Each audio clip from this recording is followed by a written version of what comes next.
আচ্ছা ভাবুন তো, আপনি সমুদ্রের মাঝখানে একটি বিশাল জাহাজ খুঁজে পেলেন। জাহাজের পালগুলো সব ঠিকঠাক খাটানো, ভেতরে মূল্যবান সব মালামাল অক্ষত, এমনকি ডাইনিং টেবিলে খাবারও সাজানো আছে।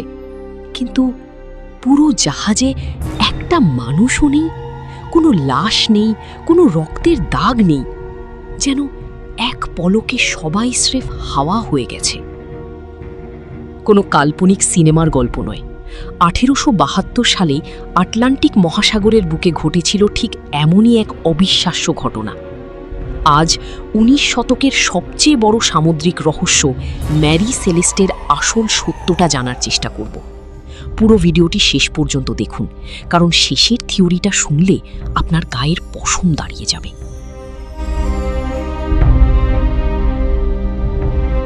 ঘটনার শুরু 1872 সালের নভেম্বর মাসে। নিউ ইয়র্ক বন্দর থেকে ম্যারি সেলেস্ট নামের একটি মালবাহী জাহাজ ইতালির উদ্দেশ্যে রওনা দেয়। জাহাজে ছিলেন অভিজ্ঞ ক্যাপ্টেন বেঞ্জামিন ব্রিগস, তার স্ত্রী, তাদের 2 বছরের মেয়ে এবং আরও 7 জন সুদক্ষ নাবিক। জাহাজের প্রধান মালামাল ছিল শিল্প কারখানায় ব্যবহারের জন্য প্রায় 1701 ব্যারেল কাঁচা অ্যালকোহল। সবকিছুই ঠিকঠাক ছিল।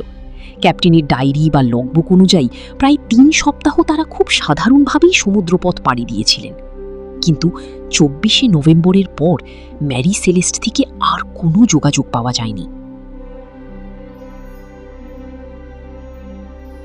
ঠিক 10 দিন পর, অর্থাৎ 5ই ডিসেম্বর, দেই গ্রাসিয়া নামের আরেকটি ব্রিটিশ জাহাজের ক্যাপ্টেন দূরবীনে মেরি সেলেস্টকে দেখতে পান। তিনি খেয়াল করলেন জাহাজটি অদ্ভুতভাবে হেলে দুলে চলছে, কিন্তু ডেকে কোনো নাবিক নেই। কৌতূহলী হয়ে দেই গ্রাসিয়ার নাবিকরা যখন মেরি সেলেস্টে গিয়ে নামলেন, তখন তাদের মেরুদণ্ডটি ঠান্ডা স্রোত বয়ে গেল।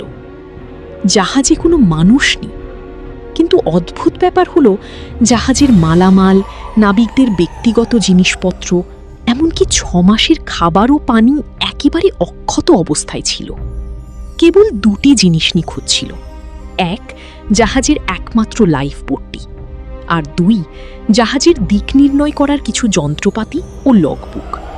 কিন্তু প্রশ্ন হলো, যদি কোনো বিপদ হয়েই থাকে, তবে এত অভিজ্ঞ একজন ক্যাপ্টেন পরিবার সহ পুরো দল নিয়ে মাঝ সমুদ্রে একটা ছোট লাইফ বোটে কেন চড়বেন, যেখানে মূল জাহাজটি সম্পূর্ণ নিরাপদ ছিল?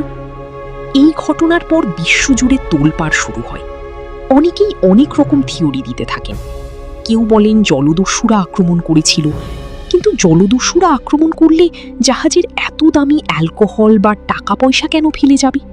তাই এই থিওরি টিকল না। কেউ আবার বললেন নাবিকরা হয়তো বিদ্রোহ করে ক্যাপ্টেনকে মেরে পালিয়েছে, কিন্তু জাহাজে কোনো মারামারি বা রক্তের চিহ্নই ছিল না। তাহলে আসল সত্যটা কি? আধুনিক বিজ্ঞানী এবং গবেষকদের মতে এর পিছনে সবচেয়ে বাস্তবসম্মত কারণটি ছিল অ্যালকোহল বিস্ফোরণের ভয়। মেরি সেলেস্টে যে 1701 ব্যারেল কাঁচা অ্যালকোহল ছিল, গবেষণায় দেখা গেছে তার মধ্যে 9টি ব্যারেল খালি ছিল। অর্থাৎ কোনো কারণে ওই ব্যারেলগুলো থেকে বিষাক্ত ও দাহ্য গ্যাস লিক হতে শুরু করেছিল। ক্যাপ্টেন ব্রিগস হয়তো ভয় পেয়েছিলেন যে কোনো মুহূর্তে পুরো জাহাজে আগুন ধরে বিস্ফোরণ ঘটতে পারে। তাই তিনি সাময়িকভাবে সবাইকে নিয়ে লাইফবোটে আশ্রয় নেন এবং একটি শক্ত দড়ি দিয়ে লাইফবোটটিকে মূল জাহাজের সাথে বেঁধে রাখেন, যাতে গ্যাস বের হয়ে গেলে তারা আবার জাহাজে ফিরতে পারেন। কিন্তু দুর্ভাগ্যবশত মাঝ সমুদ্রে হঠাৎ আসা কোনো ঝড় বা প্রচণ্ড ঢেউয়ের টানে সেই দড়িটি ছিঁড়ে যায়। মেরি সেলেস্ট তার নিজের গতিতে এগিয়ে যায়, আর অতল আটলান্টিকের বুকে হারিয়ে যায় লাইফবোটে থাকা সেই 10টি প্রাণ।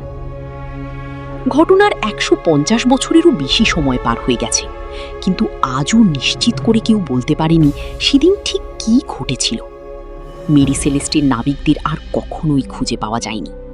এটি আজও সমুদ্রের ইতিহাসের সবচেয়ে বড় এবং রহস্যময় ট্র্যাজেডি হয়ে রয়ে গেছে।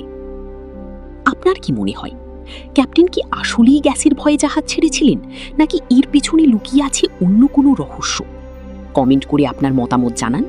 ভিডিওটি ভালো লাগলে একটি লাইক দিন এবং এমন আরও রহস্য রোমাঞ্চের গল্প জানতে চ্যানেলটি সাবস্ক্রাইব করে রাখুন। দেখা হচ্ছে পরের ভিডিওতে। ধন্যবাদ।